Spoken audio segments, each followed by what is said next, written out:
Rain stung the iron gates of the Hale estate like 1,000 small taps. A bus hissed, doors sighing open, and Evelyn stepped down, clutching a faded handbag and an umbrella that had seen better days. Beside her, Emma kept pace, sneakers wet, eyes wide at the long drive curling toward the mansion of glass and stone. "Breathe," Evelyn whispered. "We're here to work. We're here to be brave." Inside, the marble foyer smelled like lemon polish and expensive silence. Suits walked fast. Heels clicked. No one looked at them long, until Michael Hale did. The millionaire's son. Perfect hair. Colder eyes. "You're late," he said, glancing at a clipboard. "And we don't interview extras." Emma took a step forward. "We're not extras," she said, voice steady. "My mom's here for the housekeeping position. I'm just waiting. I'll stay out of the way." Michael smirked. "We'll see if she lasts 10 minutes. At the far end, a door opened. Robert Hale walked in with the calm weight of a man who had built empires out of air and will. He wasn't supposed to notice them. He rarely noticed anyone who swept floors. But something about the girl, Emma, hooked his gaze. The face. The eyes. The small silver locket at her throat, scratched but cared for like treasure. He knew that locket. He hadn't seen it in 20 years. A memory stirred, a summer by the pier, laughter in a borrowed car, a promise he never kept. A name, Evelyn, rising like a ghost. "Sir," said John Whitaker, the CFO, murmuring at Robert's shoulder. "The board's waiting." Robert didn't answer. He watched Evelyn reach for Emma's hand, watched Michael's boredom twist into a taunt, watched the way the locket caught the light like a sign. What would you do if a stranger's face felt like your past? Would you follow the feeling, or bury it under lists and meetings? Have you ever sensed that life was about to change in one breath? Emma lifted her chin, meeting Michael's stare. "We only need a chance," she said softly. Robert took a step closer. And that's when the story truly began. Sophia, the house manager, spotted the drenched umbrella and hurried over. "Here," she said, offering a towel. "You're Evelyn, right? Interview at 9. And you, Emma? You can wait in the staff lounge." "Thank you," Emma said, voice small but clear. Michael rolled his eyes. "Sophia, we don't babysit." Sophia ignored him. "Tea." Evelyn nodded, grateful. Her hands shook. I'll be fine." The mansion felt like a museum. Glass walls, quiet art. Emma traced the seam where marble met wood, as if touching proof that this was real. She pulled her locket, rubbed it once, then let it fall. The chain clicked softly. Robert paused at the balcony, unseen. The locket again. Impossible. He looked at John. "Who scheduled a housekeeping interview during the board prep?" "Not I," John said smoothly. "But it's good optics, charity, humility. Keeps the staff hungry." Robert's jaw tightened. "We don't keep anyone hungry." Downstairs, Michael hovered. "So, Evelyn, worked anywhere important? Or just, places like this?" He said, this like it was gutter water. Evelyn took a breath. "I cleaned hospitals. Hotels. I was a caregiver. I am hard-working, sir." Emma's fingers curled. "We're not asking for pity." Michael smirked. "Relax. I'm only assessing fit." Sophia intervened. "The interview is with me. Michael, your father asked for you. He can wait." Michael leaned closer to Emma. "Tell me, do you like the view? People think money changes the weather. It doesn't. It only makes the rain look cinematic." "What does money change then?" Emma asked. "Who matters? Do you believe that?" Emma asked. "Or did someone teach you to?" Robert moved. Steps echoing. Sophia straightened. "Mr. Hale." Evelyn turned, and the years fell away. Not in her face. Time had left soft lines, but in the sudden, terrified hope in her eyes. Robert felt the floor shift. "Welcome," he said, too quickly, voice lower than he intended. "I'm Robert." Emma looked between them. "We're here for the interview, sir. We can wait in the lounge if—" "That won't be necessary," Robert said. "Sophia, there's a quieter room." John appeared, smooth as oil. "We do not have time to tour the help." Robert didn't look at him. "Make time." Viewers, what would you say if the richest man in the room defended you for no reason? Would you trust it? Or brace for the catch? Have you ever felt seen, suddenly, after years of being invisible? Sophia led them toward the conservatory, leaves tapping the glass. Robert followed. Behind them, Michael smiled without warmth. He texted someone, "Make sure they don't get comfortable." Robert's gaze dropped once more to Emma's locket, and the past whispered, "Open me." The conservatory glowed green. Rain beaded the panes. A kettle hissed. Sophia set cups down, soft clinks like punctuation. Robert cleared his throat. "Evelyn, have we met?" Evelyn's fingers tightened on the mug. "A long time ago," she said. "At the pier. You loved the cheap fries. We used to count ships and pretend they were cities." Emma looked at her mother, surprised. "You knew Mr. Hale?" Evelyn swallowed. "Before he was Mr. Hale." John's voice sliced in from the doorway. "Charming history. Sadly, we hire for skill, not nostalgia." Sophia shot him a look. "We're in the middle of a conversation." "So am I," John said, turning to Robert. "The board is waiting to discuss layoffs. Optics demand action." "Optics demand decency," Robert said. "Give us 5 minutes." John's smile didn't reach his eyes. 4. He left. Michael slipped in as the door swung. "Am I interrupting?" "Father, the caterer needs approvals." "Not now," Robert said. Michael's gaze flicked to Emma. "Pretty locket," he said casually. "Worth anything." Emma touched it. "Only to us." Robert leaned forward. "May I see it?" His voice gentled. "Please." Emma hesitated, then unclasped the chain and placed it in his palm. The metal was warm, the hinge stiff. Robert pressed his thumb, and the locket clicked open. Inside, sun-faded, a boy with wind-tossed hair grinned at the camera. Next to him, a girl with laughing eyes. Robert and Evelyn, younger than the tea steam rising now. Evelyn looked away, blinking fast. Silent. Michael laughed softly. Vintage. Cute. Robert's chest tightened. "Why didn't you?" He stopped. "Wrong question. Are you okay, Evelyn?" "I wrote," she said. "I wrote to you. After summer. But I never heard back. Then, life. Work. A child.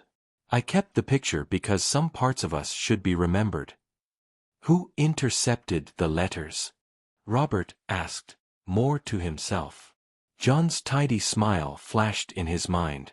His father's old PR chief. Old walls made of money and shame. Emma sat straighter. "We're not here for the past, sir. My mom needs a job. That's all." Robert met her eyes. The same shade as his mother's. The math lined up in his head like ledger entries he hadn't wanted to total. Hope was a dangerous accountant.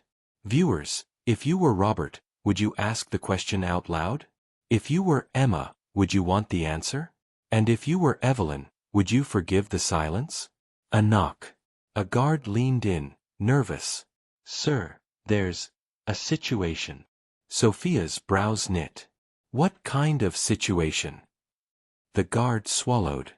"Jewelry missing from the gallery. We're conducting bag checks." Michael's mouth curved. "Told you. Optics." Robert closed the locket, pulse hammering. Emma's backpack was already unzipped on the table, and the guard's hand was reaching in. "Stop," Robert said, voice sharp as glass. The guard froze. Rain hissed. Air thinned. "Procedure," John said, appearing again like a shadow with paperwork. A brooch is missing. Value, 70,000.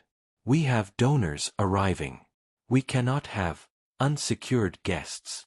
They're human beings, Sophia snapped. Michael folded his arms. Just check the bags. If there's nothing to hide, there's nothing to fear. Emma's cheeks flushed. You don't get to talk to us like that. Evelyn stood, shoulders squared. Search mine, she said, pushing her bag forward. I have nothing but a spare shirt and old receipts. The guard checked. Empty. Then he moved to Emma's backpack. He paused.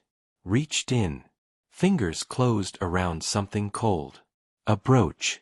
Gold. Blue stones like trapped sea. Emma's breath stuttered. That's not. I don't. Michael sked. Unbelievable. Robert stared at the brooch, then at John, then at Michael. The timing was too neat. The ease too smooth. He had built a life on spotting patterns. This looked like a pattern. Sophia took a step forward. Security footage. Pull it. Now. John arched a brow. Cameras in the hall were offline for maintenance. How convenient, Sophia said. Emma's hands shook. Sir. I didn't take anything. Robert looked at her. Not at the brooch. At her. The fear in her eyes wasn't guilt. It was humiliation. He turned to the guard. No one leaves. No one is accused. Not yet. Michael laughed under his breath. Father, we're hosting philanthropists, not neighborhood theater. Robert didn't blink. Then consider this a rehearsal for integrity. He faced Evelyn. I failed you once. I won't fail you now. Evelyn's lips trembled. We're telling the truth. I know, Robert said. Do you believe him, viewers? Would you, after years of doors closing? Have you ever stood on the edge of a lie and felt it try to push you over? Sophia's phone buzzed. She glanced down, eyes widening. Wait. One camera wasn't offline. The conservatory corner. It mirrors the gallery hall reflection in the glass. She held up the live feed, scrubbed back. A figure slipped behind Emma's chair minutes earlier. A hand dipped into the backpack, quick as a whisper. John stepped closer. Who is that? Sophia zoomed. The jawline. The watch. Michael's face drained of color. Robert exhaled. Slow. Son. Michael bristled. It was a test. People like them always fail. Not today, Robert said. Robert turned to Emma, voice shaking. There's another truth we need to talk about, if you'll let me. They moved to the library. Rain softened. The room smelled like old paper and second chances. Robert sat on the edge of a leather chair, hands slack. I was young, he said to Evelyn. I left for school. I wrote, then got told you had moved. I believed it. I shouldn't have. Evelyn's eyes filled. I mailed letters to your father's office. Every month, for a year. I said there was a baby. I didn't ask for money. Only for you to know. John shifted, expression pinched. Your letters would have been screened. By whom? Robert asked quietly. Public relations, John said. Your father insisted on a curated life. I executed his instructions. You executed my life, Robert said, shock giving way to anger he'd kept filed away as necessary. You decided what I could love. John didn't flinch. You're a brand. I'm a man, Robert said, voice low. Emma's hands were tight on her knees. Can we not fight about a version of me that existed in sealed envelopes? Robert turned to her. You don't owe me anything. But if you'd let me, I'd like to know you. To make right what was wrong. Emma looked down. I like sunrise coffee and used bookstores. I babysit. I study hard. I hate bullies. Michael flinched. And I keep this locket, she added, touching it, to remind me that my mom once laughed by the ocean. Robert swallowed. Your age. 19, Emma said. Then He stopped. The word father felt too big to say without breaking. Viewers, what would you do if a word could rebuild a life? Do you speak it, or wait until it's safe? If you were Emma, would you open the door, or leave it locked from the inside? Sophia stepped closer, gentle. There's also the matter of the frame-up. We should address the staff. And the police, if needed. Michael straightened, brittle bravado cracking. I was protecting the house. We're targets. From who? Emma asked softly. From people like us? Michael's jaw worked. You wouldn't understand. Maybe not, Emma said. But I understand kindness. Robert stood. Michael, you owe them an apology.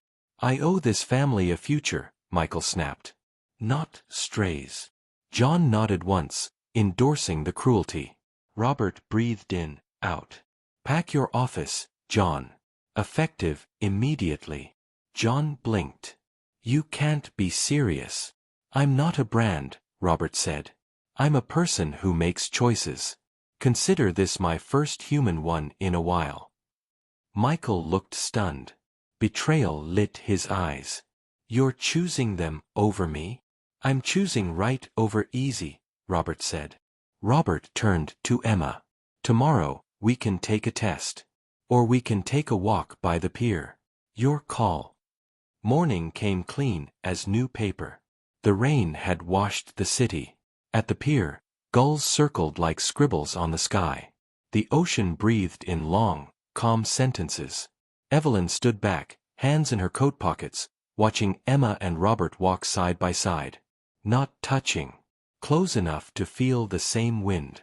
I used to come here, Robert said. When deals got loud. I come when life gets loud, Emma said. They stopped by the rail. The wood creaked. Waves slapped the pylons below. I don't want to rush you, Robert said. But I also don't want to miss another day. If a test helps, I'll take it. I'll take all of them. And if you'd rather keep your world the same, I'll respect that too. Emma's eyes shone. I don't know what tomorrow means. But I know what today feels like. What does it feel like? Like the door opened, she whispered. Back at the estate, Sophia handled the staff meeting with spine and grace. She reinstated procedures with cameras that actually worked. Apologies were made. Some sincere. Some strategic. Michael stayed away, closed in a room full of trophies that suddenly said less than silence. John's lawyer sent emails. Robert didn't answer. He sat with Evelyn and Emma under the high windows, sunlight striping the floor. I'm not here for your money, Evelyn said quietly. I work. I always have. I know, Robert said. And I'm ashamed it took me this long to come back to the truth. Truth doesn't mind waiting, Evelyn said. It minds being forgotten. He nodded. Then let's remember it together. He turned to Emma. There's a scholarship foundation. Mine. But I want it to be yours, too. Shape it with me. For kids who get framed by a system that calls them extras. Emma exhaled. Can we start with a library? At the shelter near our place? They have 3 books and a broken lamp. Robert smiled, something unarmored lighting his face. We'll fix the lamp first. Viewers, if you were Emma, would you trust the new promises? If you were Robert, would you forgive your old self? If you were Michael, would you learn, or dig deeper into the hole you made? Michael stepped into the doorway, shoulders tight. He stopped. Swallowed. I'm sorry, he said, the words awkward, heavy. To both of you. Emma nodded. Thank you. Robert watched his son, wary hope flickering. It's a start. That evening, as lights warmed the gallery, Emma placed the locket in Robert's palm. Hold it for a while, she said. Tell me about that summer. He did. Cheap fries. Stolen song lyrics. A promise stamped on a photo. And then he made a new promise, simple and unshowy. I'll show up. Outside, the city glowed. Inside, a family began to draw itself in, one honest line at a time. If truth knocked on your door wearing old shoes and a cheap locket, would you open it, even if it meant rewriting who you are? What would you choose? The easy storyline you were handed, or the messy, human one you could make true?